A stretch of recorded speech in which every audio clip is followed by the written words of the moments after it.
we begin. My dad watched Star Trek in medical school. I've been watching it since high school, and I can't wait to introduce it to my little first officer here. What do you think are the enduring qualities of Star Trek that keep it boldly going to the next generation? Thanks. What a way to freaking bend your arm and just crush you. I'm just gonna do this with my baby. I think it was the positive message that it had at a time when the things that Gene Roddenberry put together on primetime television felt at that time almost inconceivable. You know, that a Russian man, a Japanese man, an African-American woman, and a Scot, you know, can all work together in one team for the sake of peace. I get goosebumps. And to use art to convey a message so moving that people were really starving for all around the world was beautiful, and I think that that's what's made it live this long. Well, Star Trek is for almost 50 years. Star Trek's been giving the same message to every generation that's embraced it, and many have, and many will do in the future. And that's just about peace and love, basically, isn't it? Unity and cooperation. I think Star Trek can, you know, offer future generations a view of what the possibility would be like if we all, as a human race, could learn to work together, and it really showcases humanity working at the best of its ability.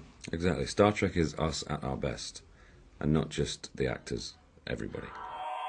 I'd love to know a little bit about the next universe that the viewers will be traveling to in the next sequel to Star Trek, and maybe a little bit about the interesting aliens, and most importantly, live long and prosper.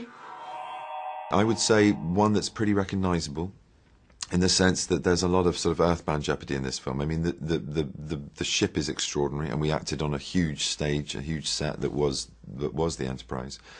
I mean, a beautiful bit of construction, so there's a lot of that, there's a lot of space, but there's also an awful lot that happens both in London and San Francisco. And above both of those, you know, floating above the beautiful blue-green orb that is our fragile planet, and it's relatable because of that. There are humans doing human things, and not so human people doing not so human things. But you know, the point is, this is the Trek universe, as you probably know very well, and it's all inclusive, and it's action-packed and thrilling, and the context of what we do it should be equally inspiring. I hope so. I hope you enjoy it. Darkness is coming. Given the chance, would you volunteer as an astronaut and be part of a space exploration team that would land on planet Mars? Space. The final frontier. I mean, you know, why not? If you have an opportunity to go out there, wouldn't you take it?